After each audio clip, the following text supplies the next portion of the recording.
So right now I'm making 25 an hour. I don't think I've ever been happier. And I've told my boss, I told him, I said, I'd do this job for free if they'd let me. I don't think these jobs are ever going away. These jobs travel well. So even if you don't see your future in the state of Georgia, no matter where you go on this planet, there's going to be some type of career in the environmental industry. If you're struggling with something, it's nice to know that the professor is there to help support you. Because at the end of the day, if you don't feel like there's passion in the program, like, why would you want to succeed? And this was just something that really excited me. I wanted to do something for the environment, something that was, help give back. 98.7 Chatt Tech, where 98.7% of our students earn a career. On today's episode, we're going to look at environmental science technology. This is the program that will teach you how to use the industry-approved procedures and equipment for collecting and analyzing environmental samples. This program features a focus on green, clean technologies to assist in conservation and restoration efforts.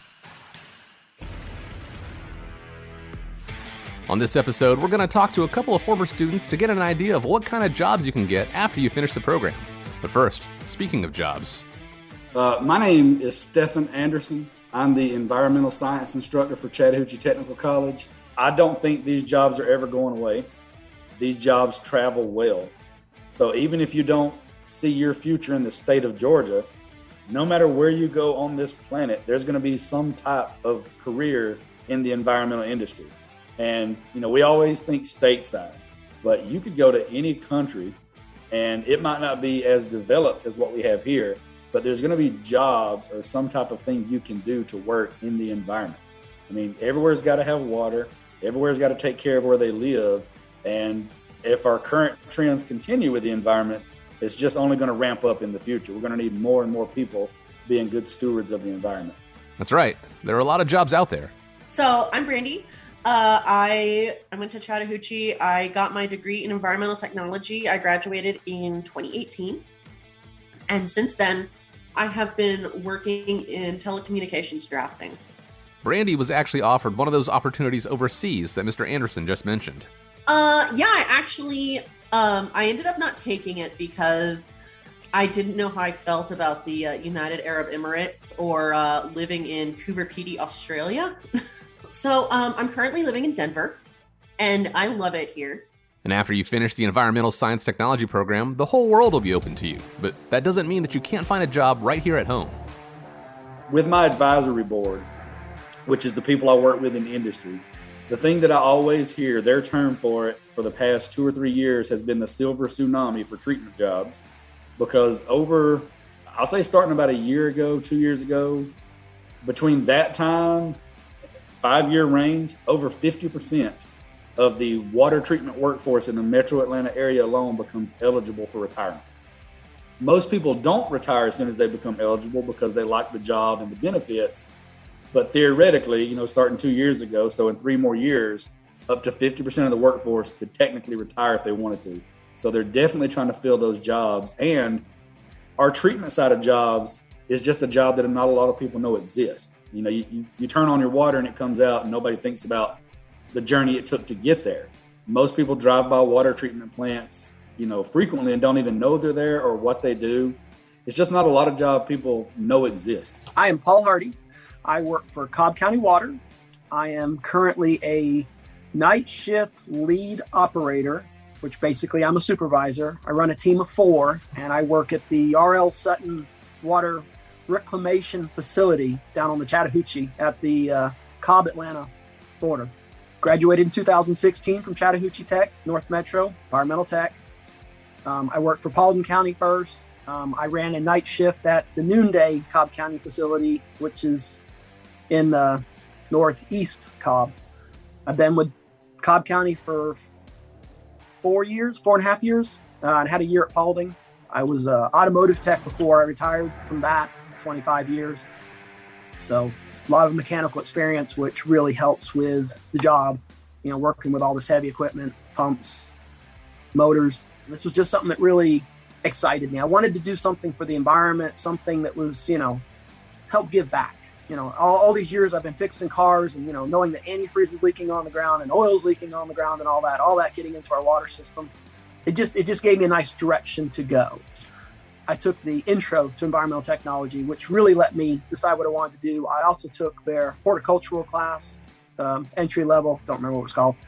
And environmental tech just seemed to be the way to go. It gave me more purpose, I guess. It just gave me a really nice direction. And the more classes I got to take to get through the program, the more comfortable I was with my decision. Made it easier for me to decide this is what I wanted to do. Yeah, so it just makes me happy. Let's talk about the classes for a minute. So we have some of our courses in the environmental science program that are more broad focused. Like we have a GIS course, which teaches them to basically build for the layperson. It's like a Google Maps, but it's a Google Maps related to science. So whereas like Google Maps, you go in there and you search for what's the nearest restaurant, where's the nearest Target or Walmart, we can go through and we can plot data and look for like, what's the risk of flooding here, or what's the risk of, heavy metal elements being deposited if there's a flood that comes through this old closed down landfill. We have some of our ecology courses, our intro courses, we have ethics courses, but a lot of ours, since we are a program focused on water, are related to water. And we look at it in two main areas. We have what we call the field study of water, where we're out doing stream samples, or we're out, testing infiltration rates or taking samples.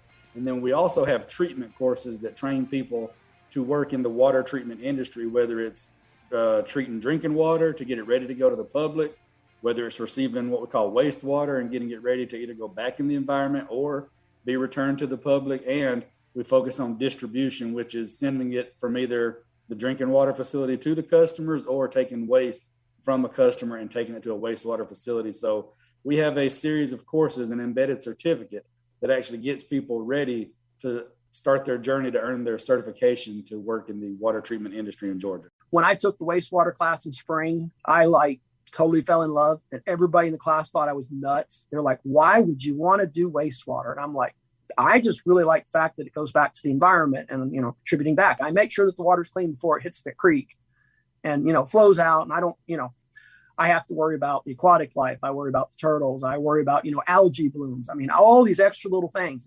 I don't know. There's just something about wastewater and going through it. And maybe it was because it was the first class that I had where, we were going to work with electric motors and work with pumps and moving stuff around and adding chemicals to it to help out things, and learning about the bugs that are in the sludge and what their purpose is and what ones you want, which ones you don't, and, how to look at them in a microscope. Hi, boys and girls.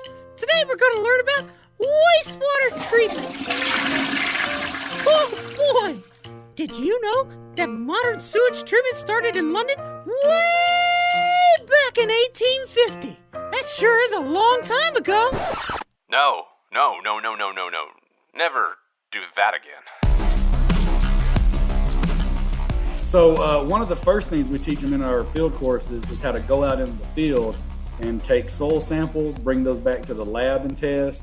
Then we move into our forest part, which we just say forest, but it's really going out into the field, learning how to section off an area of land, identify all the plant species, take your measurement, and then make data and predictions based off of what you've collected. And then we have our water area where we actually go out in the field.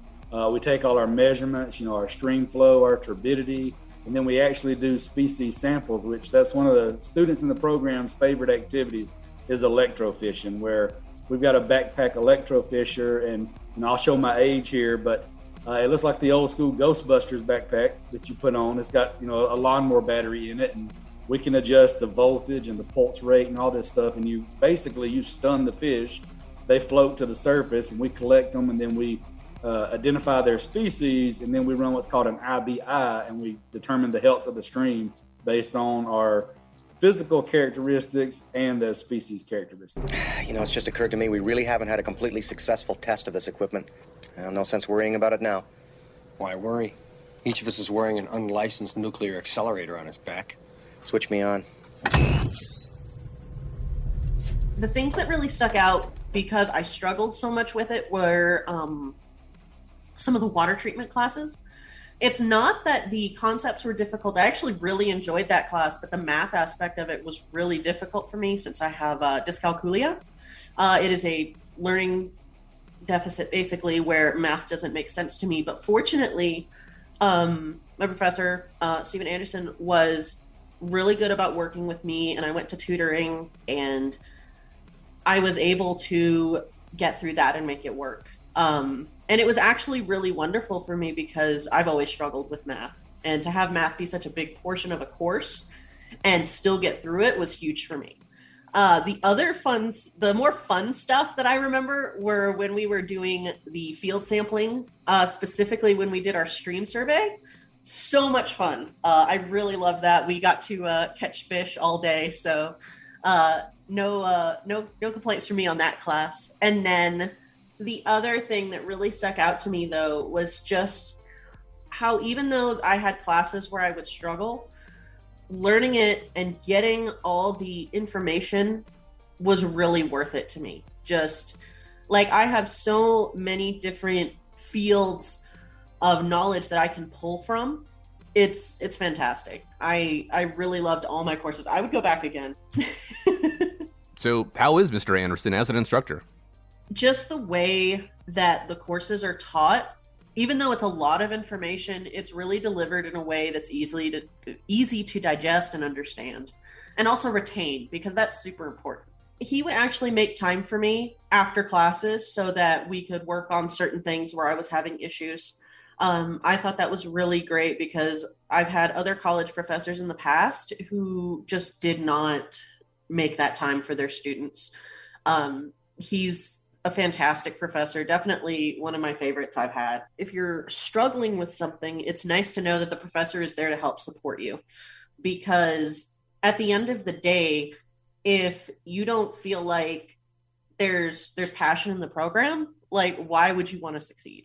I ended up falling in love with GIS, so I just really pushed that as far as I could, and it ended up leading me into the drafting area. And that's what's great, I think, about the environmental technology is it's such an interdisciplinary thing that you can take it in a million different directions. Let's get back to Paul. That guy absolutely loves working at the wastewater treatment plant. I find a lot of pleasure and dedication in the fact that I know that I can take something that nobody wants because they flush it away, and I can turn it into something that I can put back into the environment that, you know, it is still, it's safe for the aquatic life. I don't have to worry about algae blooms. At noonday, I had turtles everywhere, and I really loved that. And I knew that they were safe to go back into their water, into their environment. I'm able to put, clean water back into the environment so that it can evaporate eventually and become rain and come back down on us and maybe not be as acidic. I find a lot of pleasure. I also, the plants, because they have to have such a certain area. I mean, at noonday, I had what I call my herd. I had, 10 does, 2 bucks, but I just thought it was the coolest thing. I've got all this wildlife around me. Yeah, it smells at one end of the plant, but so what? And, I get to put something back into the environment that I know is safe for, the environment, for the animals. Those coyotes can go drink out of the creek, and I don't have to worry about them, getting too much chlorine in them. Yeah, and I know there's fish in the thing because people always stop in front of the plant. They've got fishing poles out there underneath there, and they're catching fish, and We've learned a lot about the environmental science technology program and the jobs you can get after finishing, but what kind of people find success with this degree? I mean, first off, they've got to like being outdoors. Regardless of which type of job you get in this industry, at some point we jokingly say you're going to put boots on the ground, which even if you're running a sample crew, you're going to go out there with them at some point in time and have to work. A lot of people from the military are really successful. I think it's part of this whole regimen where we have set instructions that you have to follow, like when you're conducting these in-field experiments. And, a lot of these military people are really good at following instructions, but it'll sound, I don't want to say corny, but a lot of them just have a passion for whatever area they're in, whether it be GIS mapping, whether it be air sampling or whatever. Independence. If you can work independent, you're going to do very well, because a lot of our jobs, like for groundwater sampling, you're literally going to get a map and you're going to go out to 15 locations around, like a closed down landfill, and you're going to be pulling water samples, pulling water data, putting meters out, and it'll just be you out there all day. But you have to be independent and self-driven and really want to do this. I need to feel you, Jerry. Show me the money. Jerry, you better yell. Show me the money. Show me the money. Let's talk money. we pay in Cobb County, we pay $13.10 to be a trainee. once you've got 90 days of experience and you've taken a wastewater class that the state recognizes, you can go take your test, and then you get your license. You apply to it through the state, and Cobb County will take you up to, we've done a raise since then, so I don't know the exact numbers, but it's over $15.50, because it was $15.50 before we got the raise. As a class 1, you can make $21 basically an hour. Okay, so then if you go in the private industry, like if you go work for the water authority, my understanding is they start at $22 an hour as a trainee. You can make $25 when you get your class 3. And I've heard of people at Dobbins making, well, at Dobbins, they pretty much name their price, but I heard they can make $35 to $45 an hour as a class 1 operator for wastewater at Dobbins. Well, the private industry is always going to pay more. So that one's hard to tell. I will say that most people right now in whatever 2021 with the private sector, probably going to come in, I'll say starting with no experience, probably just under 40. For the water treatment or wastewater treatment side, it's a little bit lower, but sometimes your ceiling is higher with you moving up in certification. So like in Georgia, you can start at a class 4, but nobody does typically because that's a small system certification. Most people start at a class 3, and then through classes and passing other tests and experience, you can move up to a class 1, which certifies you to run a plant. And then you can get supervision experience, and that pay definitely goes up from there. But most people start, I say, around here 32 to 35, just in our little bubble area, north of Metro Atlanta. And if you go into Atlanta, of course, they're going to pay more, but the ceiling's high. So right now I'm making $25 an hour, but I'm hoping to be getting more. I have a year-end review coming up, and then also I will be self-promoting sooner rather than later, I hope, to designer 2, and then both of those should come with raises. How much help does Chattahoochee Tech give you when it comes to finding a job? A lot, actually. Mr. Anderson and Chatt Tech go above and beyond to help you start your career. We have resume and soft skills builders. We've got video lessons they can always review. We have resume building assignments where they do that. We have people come in and give lectures about how to do a resume, how to do an interview. Before the pandemic, and this is something we'll start back up once we get the all clear, we even did panel interviews, like mock panel interviews in my courses. So a lot of treatment jobs now are panel interviews. It's not one-on-one like it used to be. You may have the superintendent for 3 or 4 facilities interviewing you at one time. So what we would do in a class is we would have students, we'd give them 3 or 4 jobs that they could apply for, and we would put them through a mock panel interview with actual members of the industry, just because a lot of them have not experienced that. And then second of all, just working with the industry itself, because you'll get emails from these people in the industry once they know you exist. They're like, hey, I didn't know you were doing this. I've got these 2 positions I need filled. Do you have anybody who's interested? And a lot of students, if they didn't get a full-time job, they got part-time experience or an internship, just something that way. So it's just a good conduit, because, once people realize we're here, it's easier to reach out to me and say, hey, do you have anybody who's finished who might like this, instead of, posting on a Indeed or Monster and getting 50 applicants. So what are you waiting for? Get online and check out the Environmental Science Technology program at Chattahoochee Tech. Find out everything you need to know at chattahoocheetech.edu.